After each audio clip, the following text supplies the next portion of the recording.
자비지요. 그리고 오늘 나오신 여러분 모두 감사드리며 하나님의 은혜가 크게 임하심을 축원합니다. 사실 오늘 내일이 땡스기빙이기 때문에 고민을 많이 했어요. 보통 때 땡스기빙 그 전 수요일은 제가 예배를 캔슬 거의 항상 했습니다. 그래가지고 그 다음날 땡스기빙인데 준비할 일도 많으시고 또 가족들이 오시고 또 이렇게 왕래도 하시기 때문에 편안하게, 그래서 땡스기빙 날은 새벽 기도도 없고 그 전에 수입도 없고 그렇게 많이 했는데 이번에 제가 고민을 좀 많이 했어요. 그래서 어떻게 할까 하다가 그래도 한두 분이 나와도 최종희 목사하고 나하고 우리 가족끼리 예배 드리는 한이 있어도 그래도 예배는 드리자 했는데 오늘 과연 누가 나오실까 했는데 이렇게 많이 나올 줄 몰랐어요.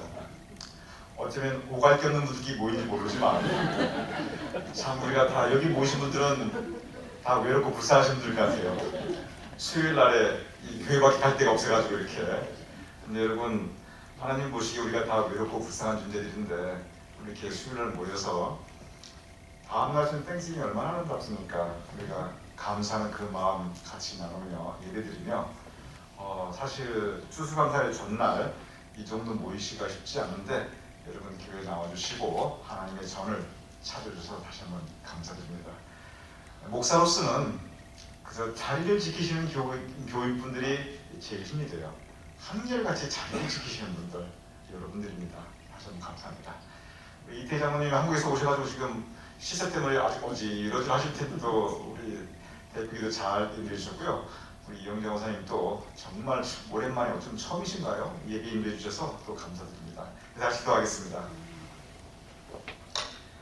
아버지 하나님께서 우리를 모아주심을 감사합나이다. 추수감사절 하루 앞두고 우리가 주님 전에 모였사옵나이다. 아버지 하나님, 우리가 주님의 전을 지키는 마음으로 나라도 자리를 지켜야지 하는 마음으로 또는 말씀을 사모하는 마음으로 또는 책임을 다하기 위한 마음으로 우리가 주님 전에 나왔사옵나이다.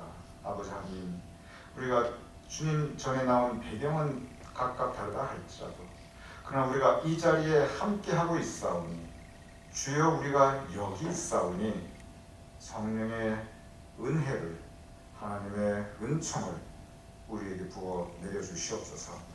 우리 삶에 감사가 더 넘칠 수 있도록 도와주시옵소서. 풍성한 감사의 제목이 날로 날 세워질 수 있는 우리의 삶이 될 수 있도록 주님 도와주시옵소서. 말씀의 시간 그리고 이 이후의 친유의 시간 주님께서 함께 하시는 믿사오며 예수님 이름으로 기도드렸사옵나이다. 오늘 여러분과 함께할 우리 성경은 열왕기 상입니다. 지난 시간 우리가 사무엘 하에 대해서 공부했습니다. 잠깐만 정리해 보겠습니다. 사무엘 상은 사사시대에서 왕정으로 넘어가는 과정입니다. 그 첫 번째 임금인 사울 왕에 대해서 주로 기록되어 있는 것이 사무엘상입니다. 사무엘 선지자는 바로 이 사울을 왕으로 세우고 이 사사시대에서 왕정국가로 이어가는 그 변화를 그 영적으로 잘 기도하셨던 분이 그분이 바로 사무엘입니다. 그래서 그분의 이름을 따서 사무엘상이라고 했습니다. 사무엘하는 제가 말씀드렸죠. 사무엘하에는 그 책 전체 사무엘 이름이 딱 한 번 나오는데 그게 책 제목이라고. 사무엘 한 번도 안 나옵니다. 대부분 다 다윗 임금에 대한 이야기입니다. 그러면서 이 사무엘하에서 제가 무슨 말씀을 드렸냐면 사울 왕이 죽고, 잠깐 우리 한번 복습을 할게요. 사울 왕이 죽고 사울 왕의 아들, 어떤 아들이 있었다고 했죠? 이스보셋이 임금이 됐을까요? 안 됐을까요? 임금이 됐죠. 객관적으로 보면 정통이에요. 정통. 그렇죠? 현직 임금의 아들이 이제 현직 임금이 세상을 떠났으니까 그 왕위를 물려받는 건 지극히 당합니다. 그래서 유다를 빼놓고는, 유다 족속은 온 이스라엘 지파가 이스보셋을 왕위로 삼습니다. 그래서 영토로 보나 세력으로 보나 군사력으로 보나 당연히 이스보셋이 훨씬 우월하였습니다. 그런데 다윗도 이제 왕이 됐다고 선포하지요. 그런데 어떻게 해서 절대로 왕이 되기에는 힘들었던 다윗이 더 세력을 강하게 되었느냐? 이스보셋 그 진영에서 분열이 나죠. 그래서 이스보셋의 총군대사령관 총군대사령 아브넬이 다윗왕이 가서 투항을 합니다. 자기 죽음을 배신하고.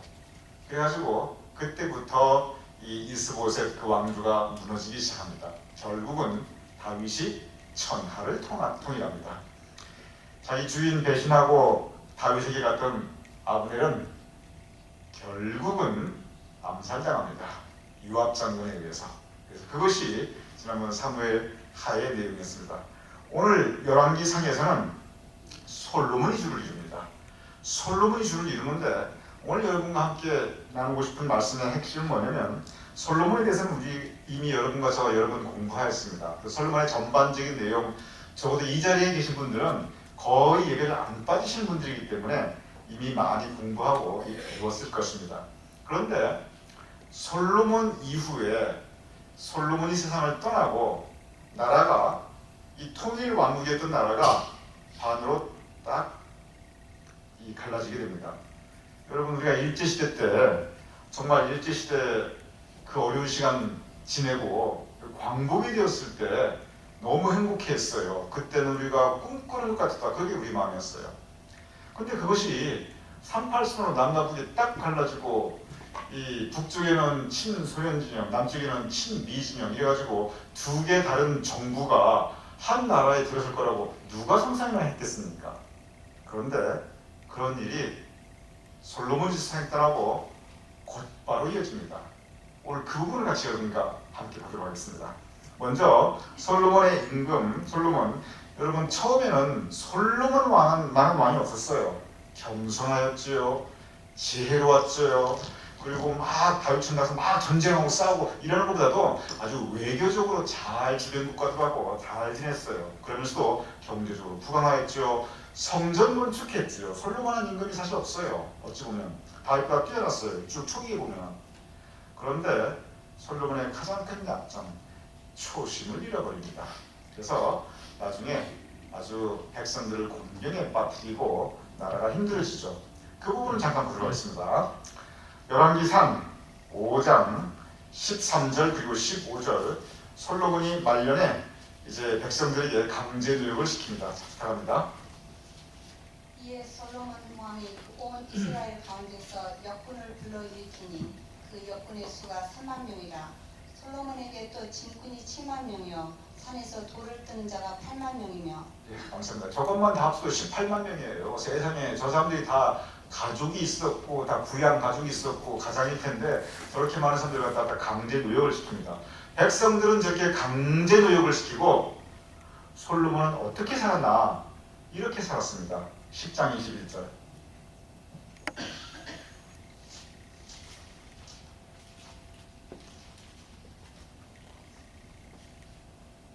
솔로몬 왕이 아니, 마이크를 대고 하시면 좀 예. 솔로몬 왕이 마시는 그릇은 다 금이요 레바논 나무 궁의 그릇들도 다 정금이라. 은기물이 없으니 솔로몬의 시대에 은을 귀히 여기지 아니함은. 예, 감사합니다. 제가 시간을 아끼기 위해서 짧게 말씀했을 뿐이지 성경에 보면 솔로몬이 얼마나 사치를 했고 얼마나 향락에 빠졌는가 우리가 금방 알 수 있습니다. 백성들은 저렇게 막 강제 노역을 시키고 자기는 금, 은, 보화로 둘러싸인 곳에서 진수성찬을 매일 먹으면서 그렇게 살았어요. 정말 역대 임금 중에서도 지금 기준으로 봐도 야 이건 대단할 정도로 사치와 향락에 푹 빠져버립니다. 그리고 가장이 있는 남자들은 저렇게 강제노역을 시키면서 자기는 또 어떻게 살았냐? 11장 3절. 왕은 호금이 700명이요 첩이 300명이라. 그의 여인들이 왕의 마음을 돌아서게 하였더라. 네, 감사합니다. 의자왕의 궁녀가 과연 3,000명이었을까? 역사학자들은 그건 좀 과장이다 생각해요. 낙하하면서 3,000명이 막 떠내렸다. 아, 그건 좀 과장이다. 근데 성경 말씀이 거짓말하겠어요? 솔로몬의 여자가 몇 명? 1,000명이에요. 1,000명. 합쳐보세요. 내가 볼 때 솔로몬이 저 1,000명 얼굴에 제대로 알았겠어요? 이름 고사하고 얼굴도 몰랐을 겁니다. 그런데 한 남자가 저렇게 1,000명을 거느리고 여자를 데리고 살았으면 그 궁궐에 얼마나 많은 공간이 차지했겠으며 저기 가족을 거느려야 될 남자들은 갖다가 거의 20만 명을 갖다가 외지에 가서 일하게 하고 자기는 저렇게 살았으니 어떻게 되겠습니까? 가장 큰 솔로몬의 죄악 11장 8절입니다. 그가 또 그의 이방 여인들을 위하여다 그와 같이 한지라 그들이 자기의 신들에게 분향하여 제사하였더라. 네, 감사합니다. 솔로몬이 참 여자를 좋아했는데 특별히 외국 여자를 좋아했어요. 그래서 이방 여자를 갖다가 많이 그 궁궐로 들여옵니다. 그런데 그 이방 여자들이 그냥 온 게 아니라 자기들의 종교를 가지고 옵니다. 그래서 뭐 이 궁궐 안이 그리고 예루살렘 성전의 신앙의 순순히 무너져 버려요. 그래서 아까 그런 것도 누가 보아도 바람직하지 못한데 믿음의 순수성을 솔로몬이 버리게 됩니다. 그리고 자기가 먼저 이러면 솔로몬이 그들의 신에게 분향하며 제사하더라. 있을 수가 없는 일이죠. 임금이 먼저 신앙을 지켜줘야 된다. 옛날의 솔로몬이 아니에요. 사람이 변했어도 너무 변했어요. 같은 사람이라고 느껴지지 않습니다. 그런 솔로몬도 세월을 이기지는 못합니다. 11장 43절. 솔로몬이 그의 조상들과 함께 잠에 그의 아버지 다윗의 성읍에 장사되고 그의 아들 르호보암이 대신하여 왕이 되니라. 네, 감사합니다. 솔로몬의 시대가 끝납니다. 자, 그럼 여러분 여기서부터 이거 잘 생각해 보시기 바랍니다. 성서에 나타나는 이 역사거든요. 이 역사가 우리의 상식에 크게 벗어나지 않습니다.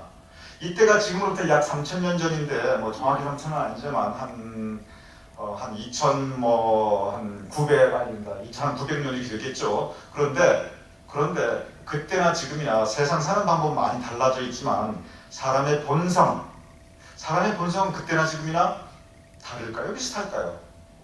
비슷해요. 그때나 지금이나. 그래가지고 여러분들이 성경의 역사적인 사건들이 여러분의 상식선을 그렇게 벗어나지 않아요. 지금까지 우리 해봤잖아요. 그러면 여러분의 상식으로 생각해 보시기 바랍니다.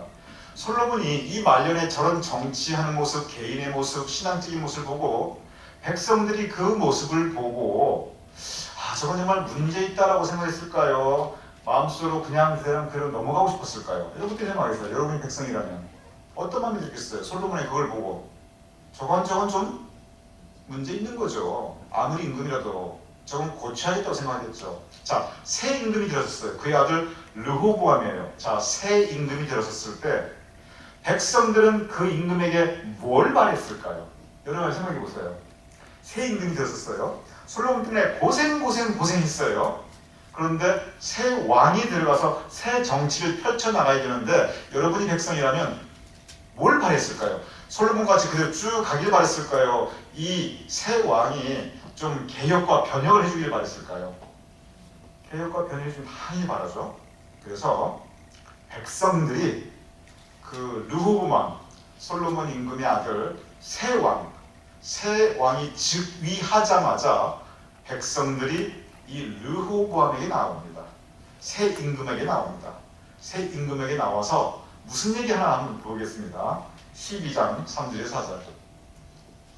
우리가 사람을 보내 그를 불렀더라. 여로보암과 이스라엘의 온 회중이 와서 르호보암에게 말하여 이르되 왕의 아버지가 우리의 멍에를 무겁게 하였으나 왕은 이제 왕의 아버지가 우리에게 시킨 고역과 매운 무거운 멍에를 가볍게 하소서. 그리하시면 우리가 왕을 섬기겠나이다. 네, 감사합니다. 그좀 먼저 나가지 마세요. 더 나가요?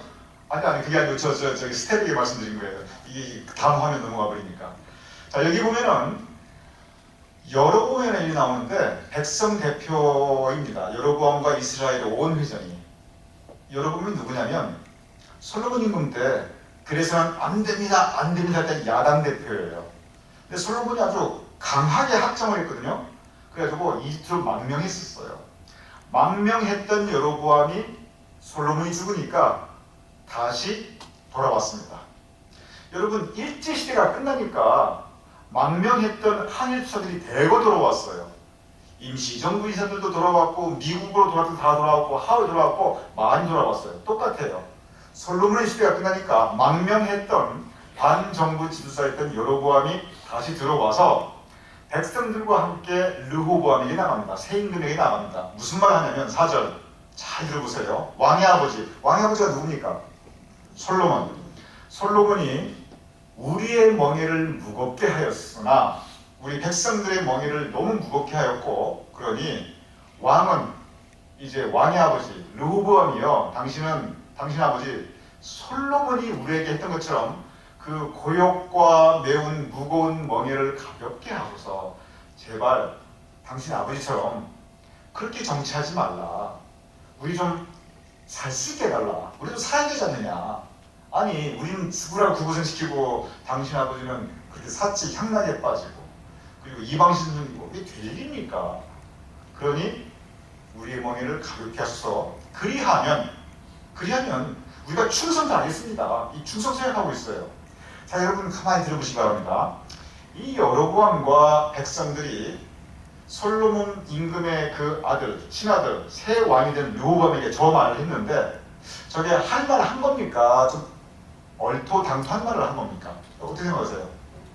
할 말 한 거죠. 정확하게 한 말이에요. 그것도 지금 충성서약이 들어가 있어요. 단 조건부예요. 정치를 좀 제대로 하십시오. 우리 너무 고생시키지 마십시오. 임금의 권위를 존중할 테니까, 우리가 충성 다할 테니까 우리 멍에를 좀 가볍게 해주십시오. 우리 좀 살 수 있게 해주십시오. 제가 볼 때는 굉장히 좋은 말이에요. 분명히 충성서약에 여기 들어가 있어요.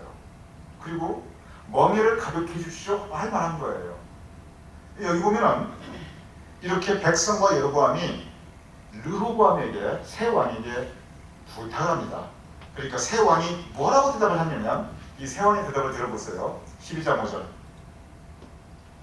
르호보암이 대답하되 갔다가 3일 후에 다시 내게로 오라 하매 백성이 가니라. 참 르호보암이 신중한 사람이에요. 바로 대답을 안 줍니다. 자, 나에게 3일 동안 시간을 다오. 내가 다시 오겠다. 다시 모이자. 르호보암이 할 말 했어요. 이것도. 이거 보면 신중하게 나에게 4일 동안 생각할 시간을 달라. 제가 요새 배우는 게 이 지도자가 곧바로 즉석 즉답을 하는 게 좋지 않더라고요. 르호보암도 그래요. 즉답을 안 줘요. 사흘 후에 다시 와라. 답을 주겠다. 이 사흘 동안 르호보암이 뭐 했냐면, 여러분 열왕기상 공부할 때는 열왕기상 읽어오시면 훨씬 더 좋아요. 이 사흘 동안 르호보암이 뭘 했냐면 고민을 했어요. 백성들이 나에게 와서 멍에를 가볍게 해달라. 그럼 내가 충성하겠다. 얘기를 했는데 내가 뭐라고 대답을 할까? 사흘 동안 고민을 했어요. 고민하면서 혼자 고민한 게 아니라 자문을 구합니다. 여러분 목사인 저도 목회 자문기관이 있습니다. 우리 기획위원회가 제 목회 자문기관이고 또 속회가 제 목회 자문기관이고 또 우리 장로님들이 저희 자문 우리 파트너예요. 그래서 저도 중요한 일 있으면 자문합니다. 그런데 이 르호보암이 사흘 동안 생각하면서 자문을 하는데 두 그룹에게 자문을 받습니다. 자, 첫 번째 그룹에게 자문을 받았는데 그 첫 번째 그룹이 뭐라고 했는가 보도록 하겠습니다. 6절에서 7절 12장. 르호보암 왕이 그의 아버지 솔로몬의 생전에 그 앞에 모셨던 노인들과 의논하여 이르되 너희는 어떻게 충고하여 이 백성에게 대답하게 하겠느냐. 대답하여 이르되 왕이 만일 오늘 이 백성을 섬기는 자가 되어 그들을 섬기고 좋은 말로 대답하여 이르시면 그들이 영원히 왕의 종이 되리라 하나. 네, 감사합니다. 처음에 누가 왔냐면 노인들에게 갔습니다. 그래서 노인들에게 물어봅니다. 이런 상태다. 내가 뭐라고 대답을 하는 게 좋겠느냐. 그러니 7절에 보세요. 노인들이 뭐라고 대답했냐면 왕이여 백성을 섬기십시오. 왕이 백성을 섬기면 그 백성들이 영원히 왕의 종이 될 것입니다. 백성을 먼저 존중해주고 백성을 먼저 귀히 여기고 백성을 먼저 소중히 여기고 임금이 먼저 백성을 섬기면 백성들이 오히려 당신을 더 따르고 더 존경하고 당신에게 충성할 겁니다. 이렇게 얘기했어요. 이게 노인들의 충고였어요. 여러분이 생각할 때 상당히 좋은 충고입니까? 좀 황당한 충고입니까? 어떻게 생각하세요? 좋은 충고이죠? 그런데 이 르호보암이 또 다른 그룹에게 또 갑니다. 아 그렇구나. 노인들은 나에게 그렇게 말했구나. 다른 그룹에 가서 니들은 어떻게 생각하냐? 또 똑같은 질문합니다. 그런데 뭐라고 대답하는가 보도록 하겠습니다. 12장 11절. 다른 그룹입니다. 이 그룹은 젊은 층 그룹입니다. 젊은 층인 것 같습니다. 젊은 층은 이렇게 대답합니다. 내 아버지께서 너희에게 무거운 멍에를 매게 하였으나 이제 나는 너희의 멍에를 더욱 무겁게 할지라. 내 아버지는 채찍으로 너희를 징계하였으나 나는 전갈 채찍으로 너희를 징계하리라 하소서. 네, 감사합니다. 젊은 사람들에게 자문을 구했더니 젊은 사람들이 뭐라고 대답했냐면 감히 왕에게 나와서 건방지게 그런 말을 해? 왕이 싫어. 내 아버지 솔로몬보다 내가 더 무겁게 할 거다.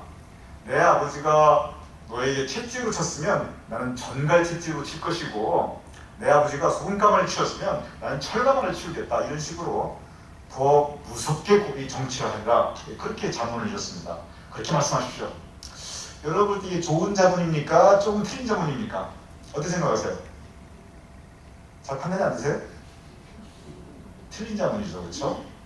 그러면 여러분이 르호보암 새 임금이라면 누구의 자문을 따랐어야 되겠습니까? 노인들의 자문이죠. 자, 어떻게 전개되는가 보도록 하겠습니다. 자, 사흘이 지났습니다. 다시 다 모입니다. 12장 12절. 3일 만에 여로보암과 모든 백성이 르호보암에게 나아왔으니 이는 왕이 명령하여 이르기를 3일 만에 내게로 다시 오라 하였습니다. 다시 모였습니다. 그 앞에서 자, 결정을 이제 공포합니다. 이것이 내 결정이다. 딱 공포합니다. 백성들이 뭐라고 요구했냐면 이 멍에를 좀 가볍게 하소서, 좀 살 수 있게 해주십시오. 우리가 충성 다하겠습니다. 그랬어요. 사흘 만에 나왔는데 뭐라고 이제 결정을 선포하냐면 12장 13절 14절입니다. 보도록 하겠습니다. 왕이 포악한 말로 백성에게 대답할세 노인의 자문을 버리고 어린 사람들의 자문을 따라 그들에게 말하여 이르되 내 아버지는 너희의 멍에를 무겁게 하였으나 나는 너희의 멍에를 더욱 무겁게 할지라. 내 아버지는 채찍으로 너희를 징계하였으나 나는 전갈 채찍으로 너희를 정치하리라 하니라. 다 모아놓고 나서는 젊은 사람들의 말을 따릅니다. 그리고 14절 보세요. 뭐라 하냐면 13절 포악한 말로 백성들에게 말하는데 14절 내 아버지는 너희의 멍에를 무겁게 하였으나 아까 봤죠? 너무 무겁게 했죠. 그렇죠? 그런데 더 무겁게 하리라. 내 아버지는 채찍으로 너희 쳤는데 나는 전갈 채찍으로 치자. 저는 저 전갈 채찍이 뭔지는 모르겠어요. 하여간 뭐 보통 채찍보다 더 심한 거겠죠. 그런데 저렇게 답변을 줍니다. 여러분이 백성들이라면 그 임금에게서 저 르호보암에게서 희망과 그리고 신뢰와 존경이 가겠습니까? 아니면 야 틀렸다 이 절망감과 실망감과 배신감이 들겠습니까? 어떻게 생각하세요? 여러분이 백성이라면 여러분 마음이 어떻겠어요? 여러분 이 역사가 상식선을 크게 벗어나지 않습니다. 여러분이 마음이 느끼는 거 그게 성경이 그대로 느껴요. 백성들이 실망합니다. 절망합니다. 저런 사람 모시고 어떻게 우리가 또 사냐. 저 아버지 때 우리가 그 고생을 했는데 우리가 아들 때 이렇게 대를 이어서 그 고생을 해야 되느냐. 그 여론이 백성 사이에 빠르게 퍼져나갑니다. 그러면서 백성 대표가 어떻게 반응했는가 보도록 하겠습니다. 12장 16절. 온 이스라엘이 자기들의 말이 왕이 듣지 아니함을 보고 왕에게 대답하여 이르되 우리가 다윗과 무슨 관계가 있느냐. 이새의 아들에게서 받을 유산이 없도다. 이스라엘아 너희의 장막으로 돌아가라. 다윗이여 이제 너는 내 집이나 돌아보라 하고 이스라엘이 그 장막으로 돌아가니라. 네, 감사합니다. 아까는 분명히 저 백성들이 충성서야를 했습니다. 멍에만 가볍게 해주시면 우리가 성길이다. 그런데 르호보암이 나와서 내가 너희들 더 못 살게 하고 더 무겁게 하고 전갈채찍으로 치고 포악한 말로 하니까 백성들이 빠이빠이다. 너네 집이나 돌봐라. 왕은 무슨 왕이냐 하고 다 떠나버립니다. 다 떠나버리고 거기서 끝난 게 아니라 새로운 왕을 세웁니다. 그 새로운 왕이 누구냐면 여로보암입니다. 아까 솔로몬 때 반정부 지도자 그것 때문에 이집트로 망명했다가 솔로몬이 죽자마자 다시 돌아왔던 그 여로보암을 임금으로 세웁니다. 그 생각지 않게 왕이 한 명이 더 생깁니다. 12장 20절. 온 이스라엘이 여로보암이 돌아왔다 함을 듣고 사람을 보내 그를 고위로 청하여 온 이스라엘의 왕으로 삼았으니 유다 지파 외에 있는 다윗의 집을 따르는 자가 없으니라. 감사합니다. 그래서 다시 한번 유다 지파는 다윗의 집, 즉 솔로몬의 아들 르호보암이 왕이 되고, 그리고 나머지 지파들은 훨씬 더 큰 지역입니다. 훨씬 많은 숫자입니다. 이 여로보암을 중심으로 나라를 세웁니다. 그리고 왕을 삼습니다. 여러분, 미국 역사를 보면은 남북전쟁이 그냥 남북전쟁이 아니고 엄격히 말하면 그때 남쪽에도 대통령이 있었고 북쪽에도 대통령이 있었어요. 완전히 두 개 다른 정부였습니다. 물론 북군이 이겨가지고 남쪽 완전히 그냥 대패되고 그냥 흡수돼 버렸지만, 미국 역사에 보면 이게 처음부터 통일 국가가 아니었어요. 정확하게 두 대통령이 서로 전쟁한 거예요. 한국 역사 보면 지금도 남한하고 북한하고 전혀 다른 정부잖아요. 하나의 땅덩어리 안에, 한 민족 안에. 이스라엘도 똑같습니다.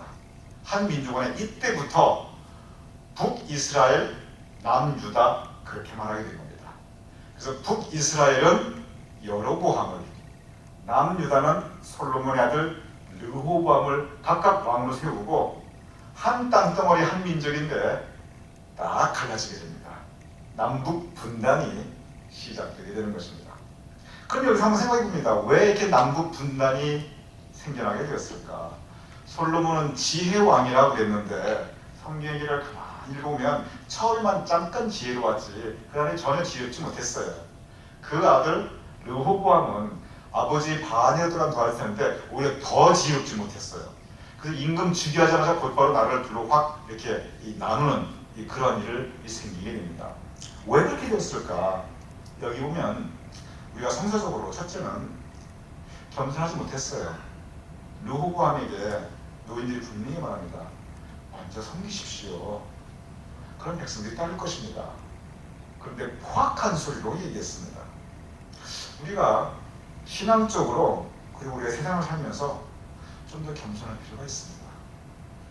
이 르호보암이 이 자기의 생각을 좀 더 내려놓고 이 노인분들의 말을 따르고 백성들을 존중했다면 얼마나 좋았을까. 근데 이러한 이 역사가 근대까지 계속 반복되고 있습니다. 정치가들이 그리고 지도자들이 어떤 데든지 겸손하지 못할 때 항상 이렇게 불이익이 있다는 것을 볼 수가 있습니다. 오늘 열왕기상, 이제 여러분이 이 이스라엘의 큰 역사의 흐름을 보면 북이스라엘, 남유다로 나라가 나뉘고, 북이스라엘은 아수르에게, 세계사의 아시리아라고 그러죠. 남유다는 바벨론에게, 바벨로니아, 거기서 멸망당하게 되는데 그 첫 출발이 바로 이렇게 시작되게 된 것입니다. 나라가 멸망할 때까지 북은 북쪽대로, 남은 남쪽대로 이렇게 분단으로 불행한 역사를 계속 이어가게 된 겁니다. 그 역사의 출발점, 르호보암의 잘못된 판단, 겸손하지 못했던 르호보암의 판단이었습니다. 우리 모두 조금 더 겸손해지고 신앙적으로 하나님과 교통하여서 우리 삶 가운데 정말 하나님의 영광이 드러나게 할 수 있는 저와 여러분 모두가 될 수 있기를 주님 이름으로 축원합니다. 이 장을 기도하겠습니다. 아버지 하나님, 오늘 열왕기상을 중심으로 이스라엘, 북이스라엘과 남유다로 분단되게 되는 남북 분단이 이루어지는 부분을 우리가 함께 말씀을 나눴사옵나이다. 아버지 하나님, 우리 삶 가운데 우리가 늘 좋은 사람들에게 둘러싸여 좋은 자문을 받게 하시며 우리에게 겸손한 마음을 허락하여 주시어서 항상 남을 나보다 낮게 여기며 남을 존중하고 귀하고 소중하게 여기어서 우리 삶 가운데 우리 공동체 안에 늘 평화와 사랑이 있을 수 있도록 주여 도와주시옵소서. 르호보암이 교만하였을 때, 르호보암이 자기만 생각했을 때, 르호보암이 잘못된 자문을 함부로 따랐을 때 아버지 하나님, 하나님의 영광을 가리웠던 것을 우리가 오늘 함께 말씀을 나눴사옵나이다. 우리 삶 가운데 진정 하나님의 영광을 드러낼 수 있도록 우리를 하여금 낮아지게 하시고 좋은 사람들과 좋은 말로 교통하게 하시며 또한 진정 다른 사람을 소중히 여기며 귀히 여기며 존중하며 살아갈 수 있는 우리가 될 수 있도록 주여 도와주시옵소서. 예수님 이름으로 기도드렸사옵나이다.